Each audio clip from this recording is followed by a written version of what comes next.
The second theory of cognitive development is Lev Vygotsky's socio-cultural theory. This theory argues that cognitive abilities are socially guided and constructed.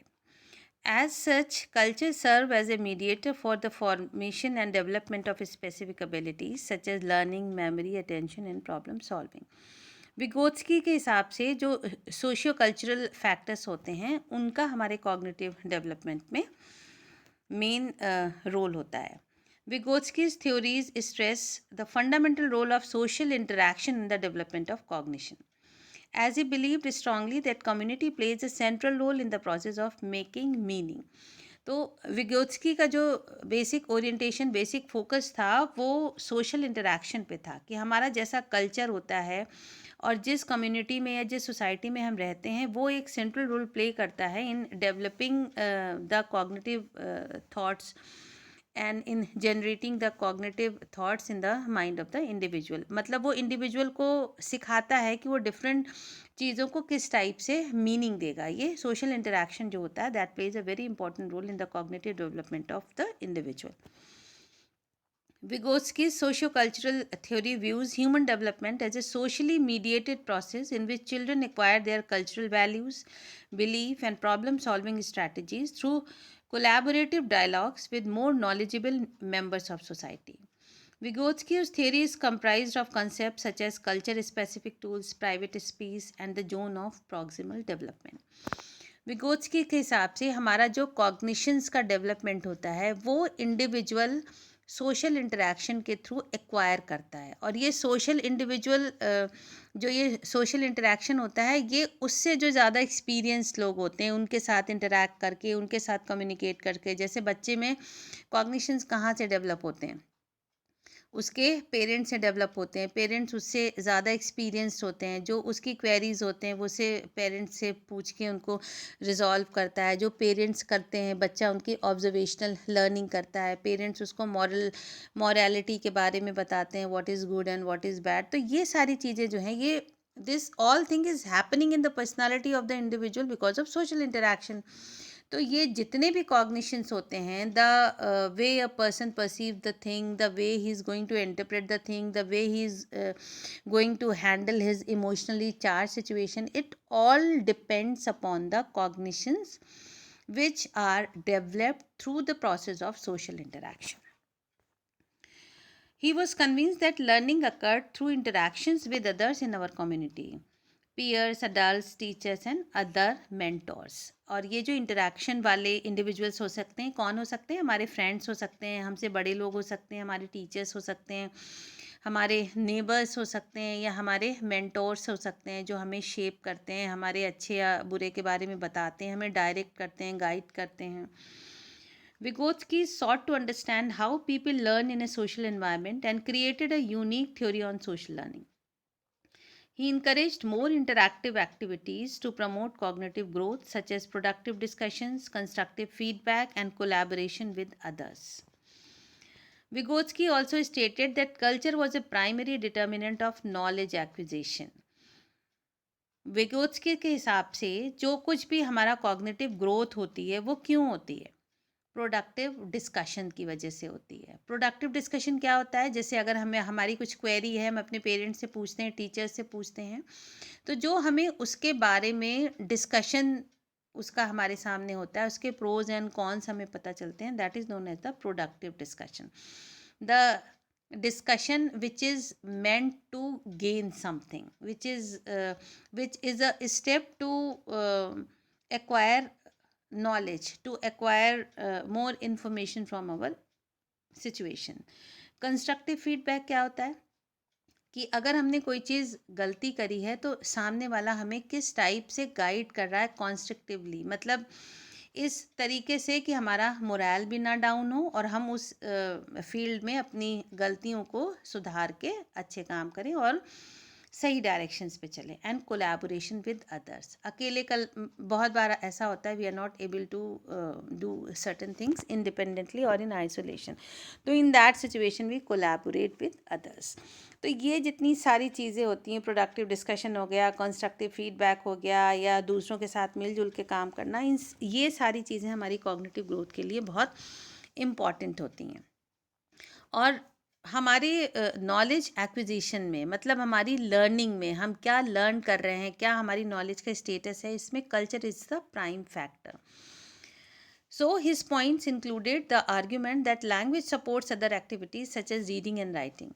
In addition, he claimed that logic, reasoning, and reflective thinking were all possible as a result of language.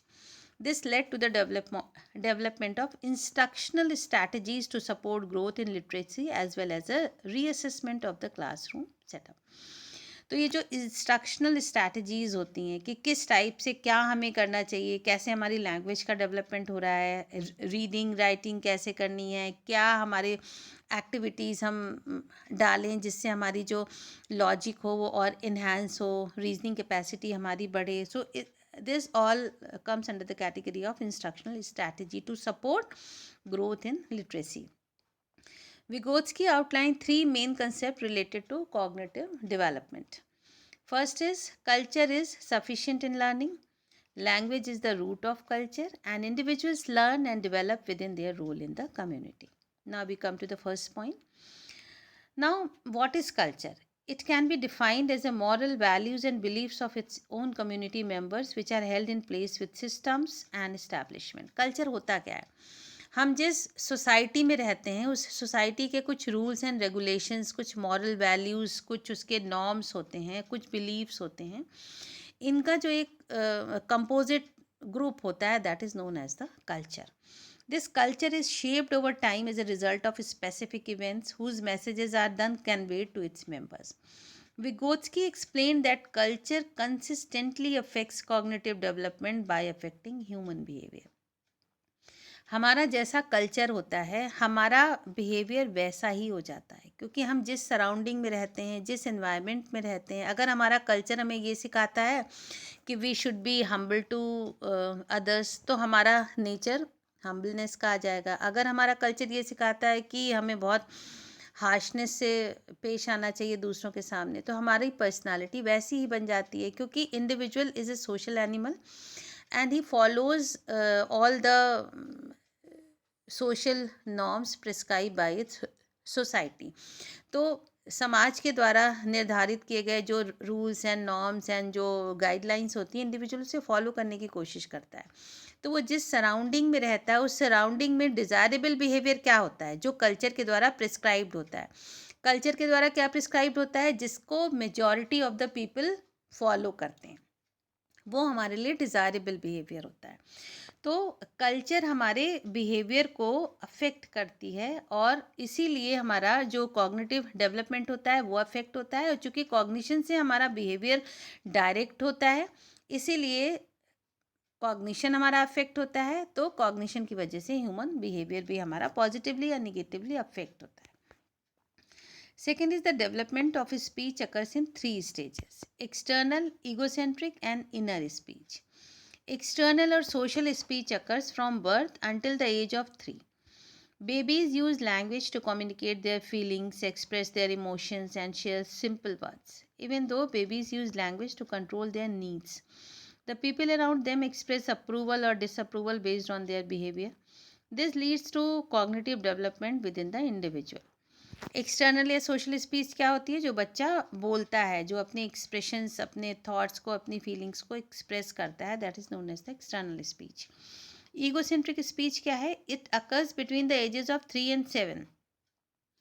As they begin to rationalize internally their actions or behavior, children begin to talk to themselves. वो वाली stage जिसमें बच्चा बहुत egocentric होता है और वो अपने से बियॉन्ड कुछ नहीं देख पाता है, तो उसकी जो स्पीच भी होती है ना वो ईगोसेंट्रिक होता है. वो मोस्ट ऑफ द टाइम अपने आप से बात करता है.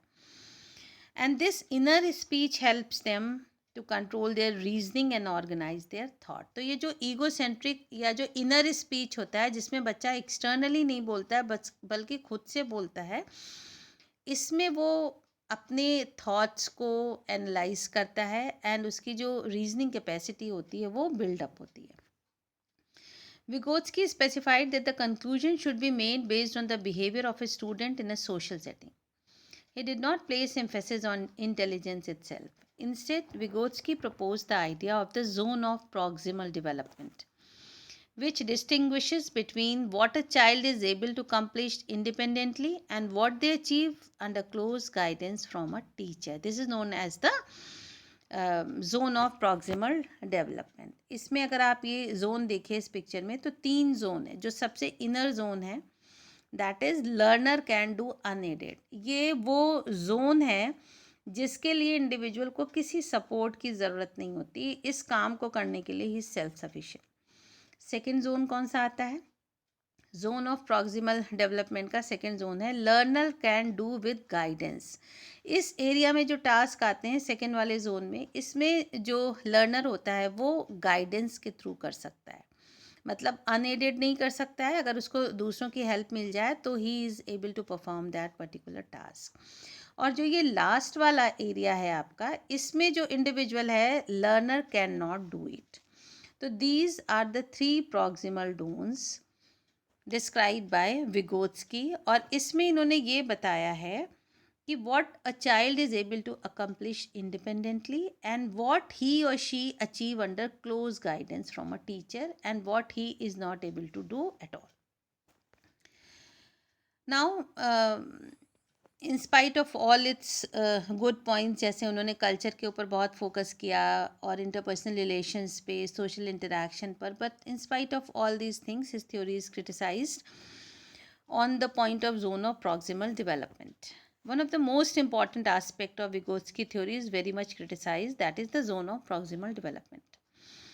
It is viewed as an attempt to make Piaget's theories trendy by rewording his ideas and presenting them in an alternate way. The concept of the zone of proximal development is not well understood and it is criticized as an umbrella term under which many models of cognitive development could fall. तो developmental psychologist ने इसे ये बताया कि ये पियाजे के theory के alternate way के रूप में आता है. और ये जो proximal zone of proximal development बताया, ये एक अम्ब्रेला वर्ड है. अम्ब्रेला क्या होता है? जिसमें हमें जो कई चीज़ों को कवर किए रहता है.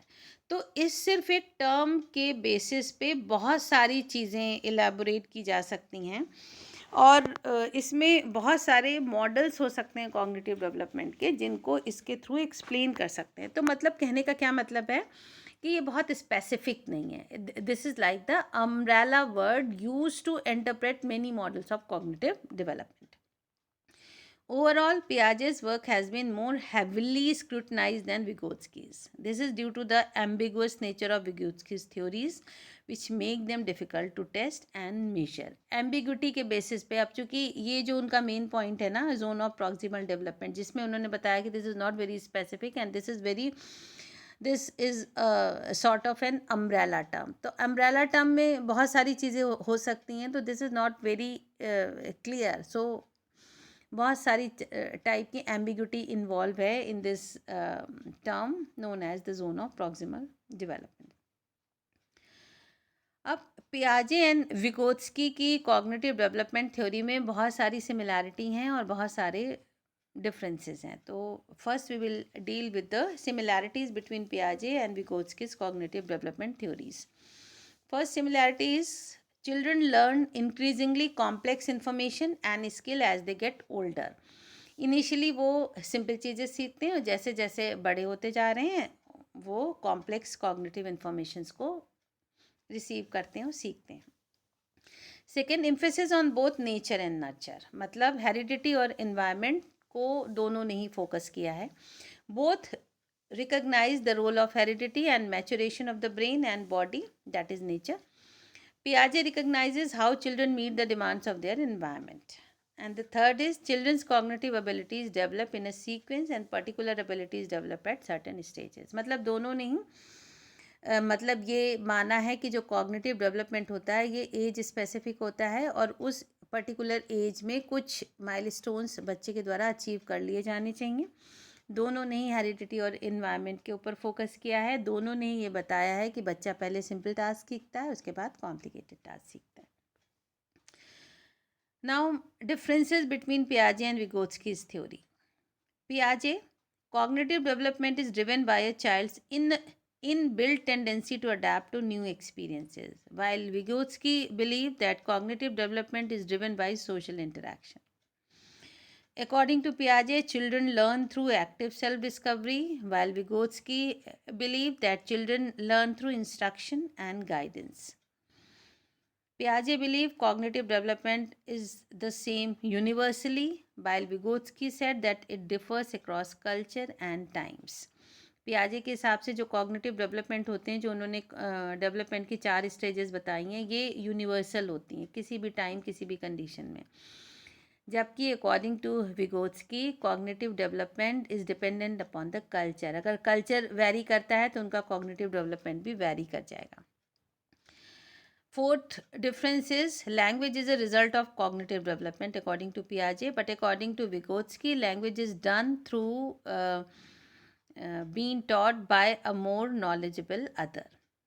Fifth point is self-discovery is crucial, while in the theory of Vygotsky, this is not the case. So these are the basic differences between Piaget and Vygotsky's theory. Now the third cognitive development theory is the information processing theory of cognitive development. This theory emphasizes on how individuals perceive, analyze, manipulate, use and remember information. Unlike Piaget's theory, this approach proposes that cognitive development is ongoing and gradual, not organized into distinct stages. It is an approach that views the human mind as a symbol manipulating symbol through which information flows, and that regards cognitive development as a continuous process. तो information process theory में जो human के brain को computer से compare किया गया है, और इसमें कॉग्निटिव डेवलपमेंट को एक कॉन्टिन्यूअस प्रोसेस माना गया है. The idea of information processing was adopted by cognitive psychologists as a model of how human thought works. For example, the eye receives visual information and codes information into electrical neural activity which is fed back to the brain where it is stored and coded. तो information processing का मतलब है कि कोई information हमारे पास आ कैसे रही है, वो कैसे प्रोसेस हो रही है, फिर उसका आउटपुट कैसे हो रहा है. मतलब इनपुट जो स्टिमुलस है दैट इज़ इनपुट, ब्रेन में गया है, ब्रेन उसको प्रोसेस कर रहा है, ठीक है. उसके बाद उस प्रोसेसिंग के बाद उसका आउटपुट क्या होगा. And while input processing and output there are various type of coding and decodings are done. तो this is known as the information process. So one way of conceptualizing attention is to think of human as information processor who can only process a limited amount of information at a time without becoming overloaded. Broadbent and others in the 1950s adopted a model of the brain as a limited capacity information processing system. Information processing model को Broadbent and colleagues ने बताया था. इनके हिसाब से information that serves as input, it processed under here, and some part of it is stored, and then processed information is released. That is known as the output, and this is known as the information. So information processing model consists of a series of stages or boxes which represent stages of processing. Arrows indicate the flow of information from one stage to the next. Input processes are concerned with the analysis of the stimuli. किसी environment में जब कोई stimulus हमारे सामने आता है, जैसे visual sensation में जब हम किसी चीज़ को देखते हैं, that serves as a role of stimulus. Storage, it processes cover everything that happens to stimuli internally in the brain and can include coding and manipulation of the stimuli. Output processes are responsible for preparing an appropriate response to a stimulus. अब जैसे अगर मान लीजिए कोई visual stimulus हमारे सामने आया, मान लीजिए हमने सांप देख लिया, इसकी इन्फॉर्मेशन, इसका इनपुट हमारे दिमाग में गया, स्टोरेज के दौरान इसका मैनिपुलेशन, कोडिंग, डिकोडिंग हुई, उसके बाद हमें पता चला कि ये it could be harmful for us. तो उसके बाद my body becomes prepared for an appropriate response. और ये अप्रोप्रिएट रिस्पॉन्स क्या हो सकता है? हम भाग सकते हैं, हम सांप को उठा के फेंक सकते हैं, whatever is our cognitive system commands. तो ये जो इनपुट होता है, इनपुट के बाद स्टोरेज, स्टोरेज के बाद आउटपुट, क्या हम देख रहे हैं, क्या परसीव कर रहे हैं, उसका कैसे इंटरप्रिटेशन हमारे ब्रेन में हुआ, उस इंटरप्रिटेशन के बेसिस पर हमारे पास्ट एक्सपीरियंसेस के बेसिस पे हमारा क्या आउटपुट होगा, हमारी बॉडी उसके हिसाब से रिस्पॉन्ड करने के लिए प्रिपेयर्ड हो जाती है. So cognitive processes are the ways humans transfer information among the different memory stores. Some prominent processes used in transferring information are coding, retrieval, and perception. Coding is the process of transferring information from the short to long-term memory by relating the information of the long-term memory to the item in the short-term memory. This can be done through memorization technique. तो coding में जो हमारी short term memory में already existing चीज़ें होती हैं उनको हम लॉन्ग टर्म मेमोरी से रिलेट करते हैं और फिर उसके बाद हम उन्हें कोई मीनिंग देने की कोशिश करते हैं. मतलब पहले कोई चीज़ हमारी सेंसरी मेमोरी में आती है, उसके बाद शॉर्ट टर्म मेमोरी, उसमें वहाँ पे अगर उसका रिहर्सल होता है तो वो हमारी लॉन्ग टर्म मेमोरी में चली जाती है. तो ये जो ट्रांसफ़र होने की प्रोसेस होती है, this is known as the coding. Retrieval क्या होता है कि जब हम कोडेड इन्फॉर्मेशन को, जो ऑलरेडी हमने अपने लॉन्ग टर्म मेमोरी में कोडिंग करके स्टोर कर रखी हैं, उनको जब हम वापस रिप्रोड्यूस करते हैं तो उसको हम रिट्राइवल प्रोसेस बोलते हैं. So retrieval is used to bring information from the long term memory back to the short term memory. मतलब जिस चीज़ को हमारी long term memory में हमने स्टोर कर रखा है उसको जब हम वापस लाते हैं short term memory में, उसे हम retrieval कहते हैं. This can be achieved through many different recall techniques. Perception is the use of information process to interpret the environment. Perception क्या होता है? Perception हम चीज़ों को कैसी मीनिंग देते हैं. सेंसेशन क्या होता है? जो स्टिमुलस जो होता है इनपुट, वो जो हमारे ब्रेन तक जाता है, इसको हम सेंसेशन कहते हैं. ठीक है, हमें कोई चीज़, हमने गरम चीज़ पे हाथ रखा तो गरम चीज़ की सेंसेशन हमारे ब्रेन पे चली गई. अब उस हाथ को हम हटा रहे हैं कि चीखना चिल्लाना शुरू कर रहे हैं कि हेल्प के लिए किसी को पुकार रहे हैं, ये हमारे पास्ट एक्सपीरियंस के ऊपर डिपेंड करता है. तो इसे हम परसेप्शन कहते हैं. So perception is subjective.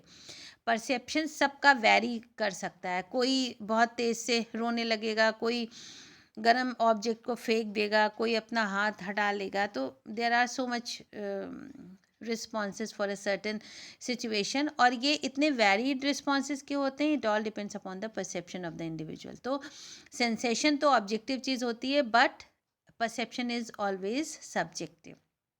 मान लीजिए हमने किसी सांप को देखा, तो हम भी सांप देख रहे हैं, दूसरा इंडिविजुअल भी सांप देख रहा है, तीसरा इंडिविजुअल भी सांप देख रहा है, लेकिन ये हमारे परसेप्शन पे डिपेंड करता है कि how we are going to react after seeing that snake.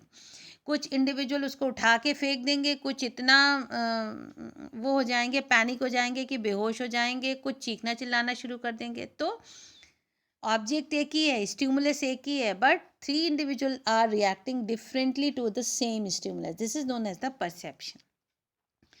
Another useful technique advised by George Miller is recoding. Recoding is the process of regrouping or organizing the information the mind is working with. A successful method of recoding is chunking. मतलब हम कैसे चीज़ों को याद करते हैं, उन्हें Recode कैसे करते हैं. जैसे हमारे सामने कोई ऑब्जेक्ट है तो उसको हम मेमोराइज करने के लिए उसके हमें रिकोडिंग करनी पड़ती है. This is known as the chunking. So what is chunking? Chunking is used to group together pieces of information. Each unit of information is considered a chunk. This could be one or several words. This is commonly used when trying to memorize a phone number. For example, ये chunking का example है. अब ये है 1512555121. अब short term memory का span क्या होता है? प्लस और माइनस 7 प्लस और माइनस 2, यानी 5 से लेके 9 तक हो सकता है. तो इतने जो ऑब्जेक्ट्स हैं, इतने लेटर्स हम मेमोराइज नहीं कर सकते. तो इसके लिए हम इसकी रीकोडिंग करते हैं. चंकिंग करी 1 512 555 12. तो इसको we are better able to memorize the latter one because of the recoding. तो recoding helps in the process of better memorization. So this is also known as the process of chunking. Executive cognition is the idea that someone is aware of the way they process information. They know their strengths and weaknesses. This concept is similar to metacognition. The conscious mind has the control over the processes of the information processing theory. मतलब executive cognition वो होता है जिसमें individual को पता होता है कि वो इन्फॉर्मेशन को कैसे प्रोसेस कर रहे हैं, उन्हें पता होता है कि उसकी स्ट्रेंथ और वीकनेस क्या होता है. This is also known as the meta cognition. तो ये जो चंकिंग और एग्जीक्यूटिव कॉग्निशन है, these are very important terms in the theory of information processing of cognitive development. अब ये जो कॉग्निटिव डेवलपमेंट होता है ये वेरियस स्टेजेस में होता है. तो it is in adulthood and old ages. The aging process, although not overt, begins during early adulthood. Around the age of 30, many changes begin to occur in different parts of the body. For example, the lens of the eye starts to stiffen and thicken, resulting in changes in vision, usually affecting the ability to focus on close object. जिसको हम reading glasses जो बहुत लोग इस्तेमाल करने लगते हैं ना, that is only because of the ageing factor. Sensitivity to sound decreases. This happens twice as quickly for men as for women. तो ये जो ओल्ड एजेस के कोवर्ट सिम्टम्स हैं ये लेट 30s में स्टार्ट होने शुरू हो जाते हैं, जिनमें सबसे पहले हमें आँखों से रिलेटेड जो प्रॉब्लम होती है वो आती है, जिन्हें हम रीडिंग लेंसेज वाली प्रॉब्लम बोलते हैं.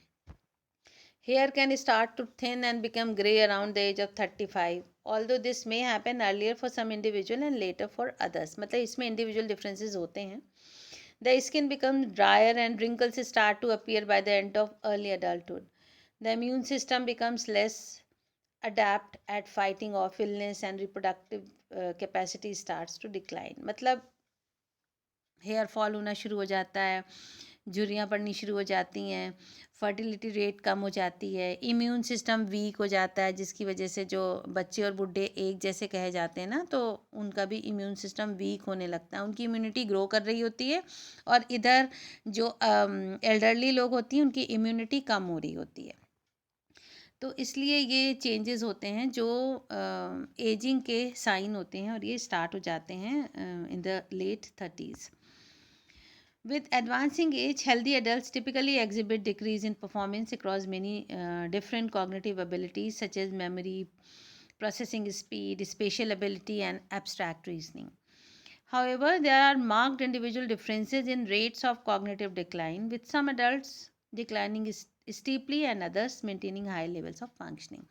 तो यहाँ पर भी इंडिविजुअल डिफरेंसेस होते हैं. कुछ लोगों में कॉग्निटिव डिक्लाइन जल्दी शुरू हो जाता है, कुछ लोगों में कम शुरू होता है.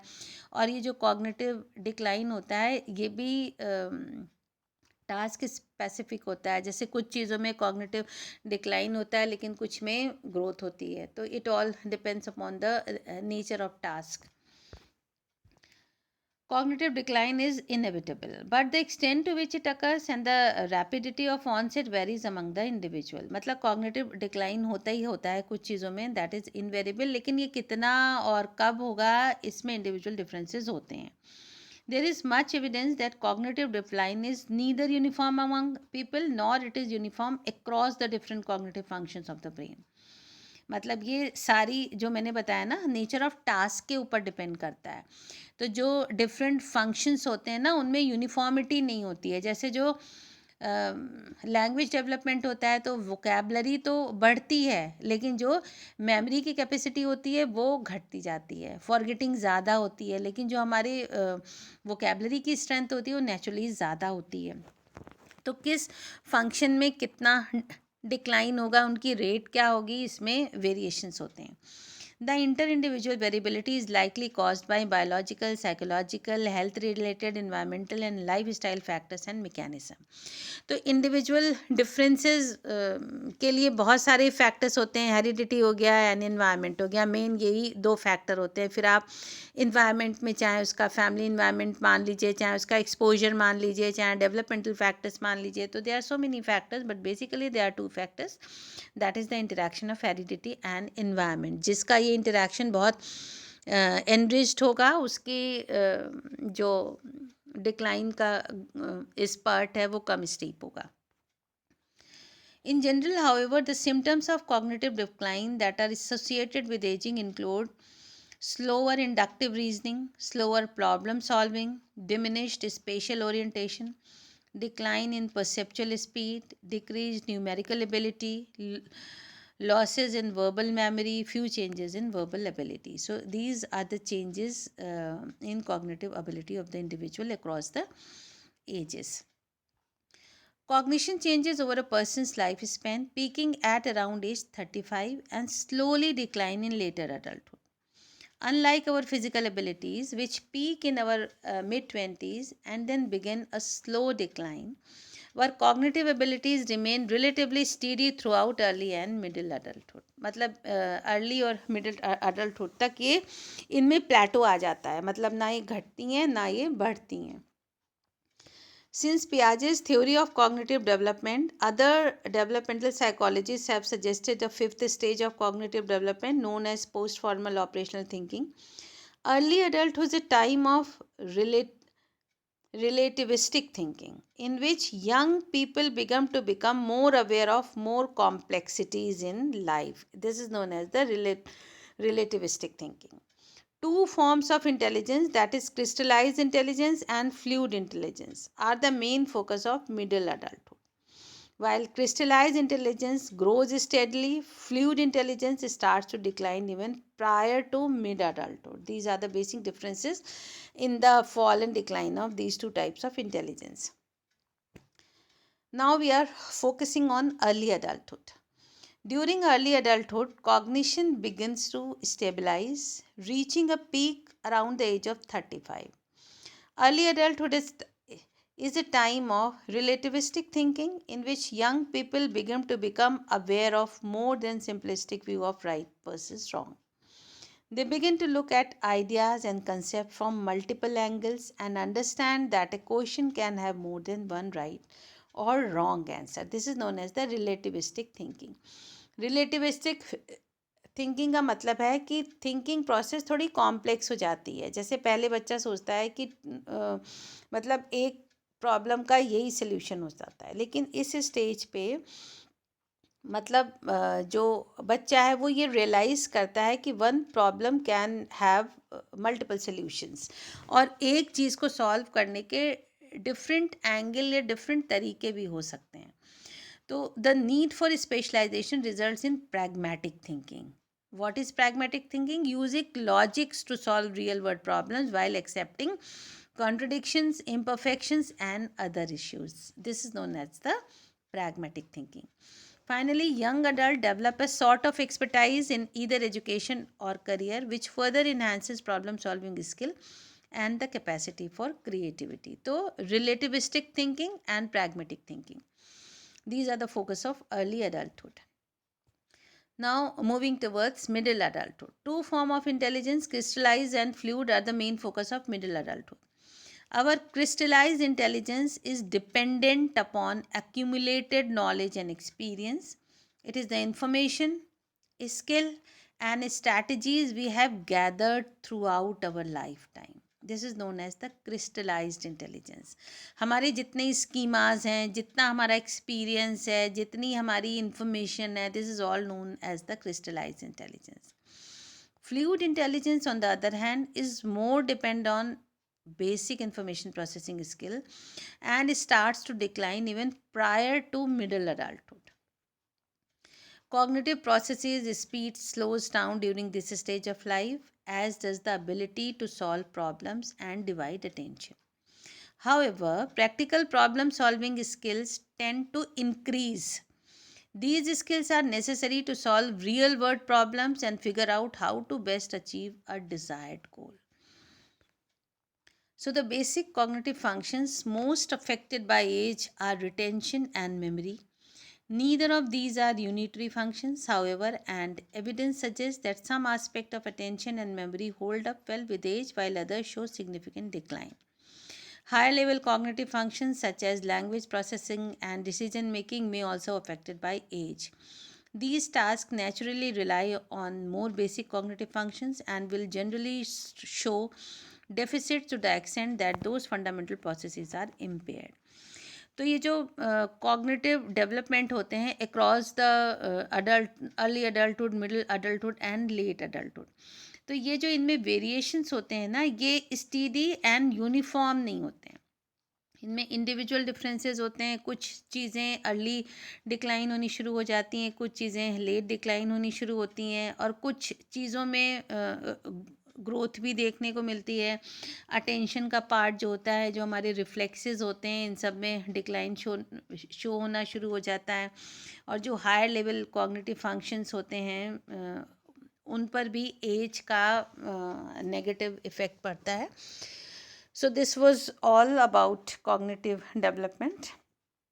इसमें मैंने आपको 3 जो मेन थ्योरीज होती हैं कॉग्निटिव डेवलपमेंट की, पियाजे की थ्योरी, विगोत्स्की's theory and information theory of information processing theory by Broadbent, ये बेसिकली बता दी। And what are the cognitive development across different stages of our lifespan, it is also been discussed. So I think this is all for today's lecture. These are the references from where I have taken the text and made the slides. And thank you for now.